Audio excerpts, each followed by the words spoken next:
Hola chicos, bienvenidos a una semana más de su clase de ciencia. Esta semana vamos a estar hablando sobre la evolución. La semana pasada hablamos sobre las mutaciones del ADN y ahora vamos a pasar a la evolución, que está muy relacionada a estos dos temas. Vamos a comenzar.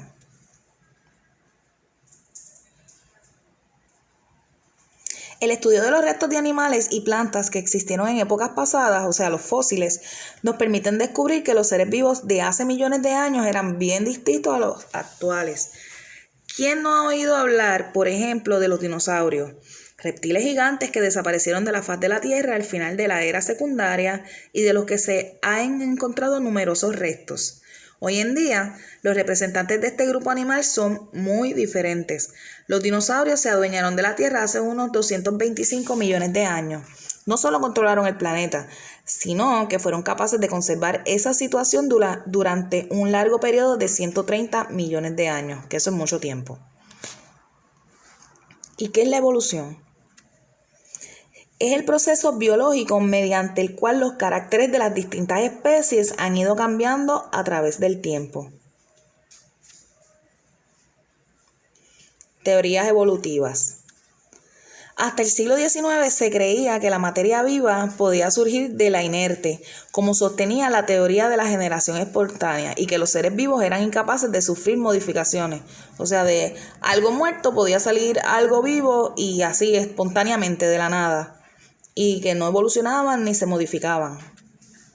Hoy en día se habla de si ha ocurrido cambios en los seres vivos expresados en las teorías evolutivas. Hay varias teorías. Por ejemplo, está la teoría de la herencia de los caracteres adquiridos, que ya de eso estamos un poquito relacionados. En el 1809 se publica por primera vez una teoría razonable de la evolución sostenida por Jean-Baptiste Lamarck. Aquí tenemos una foto de este científico. Según esta teoría, el uso frecuente y sostenido de un órgano conlleva a su desarrollo y la falta de uso del mismo conlleva a su desaparición, concluyendo que estas características que se iban adquiriendo se transmitían de generación en generación. O sea, que si usaban mucho en los brazos, pues tu progenie, o sea, la progenie, tus hijos, pues van a seguir teniendo brazos. Esto es un ejemplo hipotético. Si dejabas de utilizar tus brazos, pues probablemente tus hijos iban a nacer sin brazos. Esa era la creencia de esa teoría. Esto es una explicación rapidita para que puedas tener entendimiento sobre esta teoría. El proceso de evolución, según Lamarck, la jirafa, obligada por la necesidad de alimentarse, adquiere un nuevo carácter. O sea, yo dije de dejar de tener el carácter, pero su explicación es que adquirían nuevos caracteres. Por ejemplo, un cuello más largo, y este carácter se va a transmitir luego de generación en generación. Lo que Lamarck quería decir era que la jirafa tuvo que extender su cuello, como vemos en la imagen, para poder llegar a los árboles y poder comer las hojas. Y ahí pues evolucionó. Vamos para la teoría de la selección natural del señor Charles Darwin. Fue propuesta por él en el libro de El origen de las especies, donde sostiene que al faltar alimentos se establece una lucha por la existencia en la que sobrevive el más apto.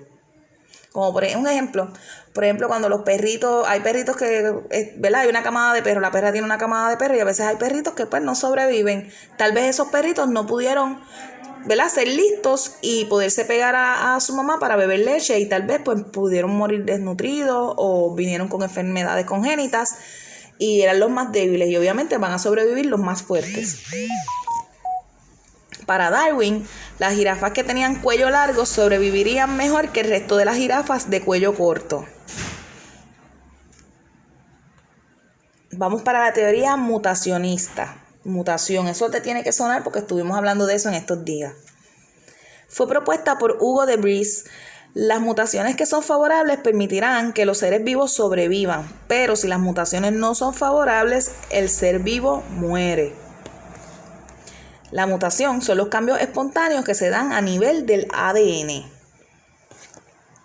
Esta teoría es una combinación de la teoría de la selección natural y los aportes de la genética. Y esta teoría propone que los rasgos o caracteres del organismo que sobrevivió por ser el más apto se heredan. Esta teoría va como que entrelazando y mezcla las teorías anteriores que te estaba hablando. Es como una mezcla de todas. pero son teorías, no es algo que está comprobado. O sea, simplemente son unas hipótesis que se han llevado a estudios, pero no hay nada concreto para decir que son reales. Vamos a ver pruebas evolutivas. Tenemos, por ejemplo, el Archaeopteryx, que era un dinosaurio que volaba. Tenemos los fósiles que podemos analizar con los animales de ahora. Aquí tenemos muestras de más fósiles. Estos son unos caracoles que se pueden obtener desde las piedras, como podemos observar en la imagen. Y otra prueba evolutiva serían las huellas de dinosaurio. Anatomía comparada. Al comparar los cuerpos de organismos de diferentes especies se pueden observar semejanzas o diferencias en su origen y en su función. Por ejemplo, vamos a comparar estos dos animales. Tenemos el miembro superior de un murciélago, que fue el que sobrevivió. La función es volar, entre otras funciones, pero vamos a analizar la función de volar. Aquí tenemos el murciélago.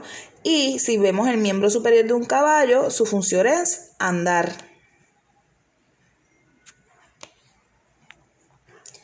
Vamos a ver lo que son pruebas bioquímicas. Por ejemplo, tenemos aquí la insulina. Es una hormona producida en el páncreas cuyo papel es el mismo en estos 4 mamíferos. Es idéntico. Esto es una prueba bioquímica sobre estos animales. Es idéntico al que desempeña en la especie humana, que es controlar la cantidad de glucosa en la sangre. Ese es el trabajo de la insulina. Al comparar la composición en aminoácidos de esta proteína en los 4 ungulados, se van a detectar diferencias en 3 aminoácidos, en el 8, el 9 y el 10 en la figura, como puedes observar en el sistema de cuentas que hay. Se verifica que vemos más abajo la vaca, el cerdo, el cordero y el caballo. Finalizando la prueba, ¿verdad? Si pasamos a la parte izquierda, vemos el porcentaje de homología respecto al ser humano. Si comparamos, las aves no tienen insulina, los marsupiales, que ahí caen los canguros, entre otros, canguro, koala. Tenemos el caballo, que el caballo tiene 2 porcentajes. Tenemos el ciervo con 7, el cordero con 10, el buey con 10.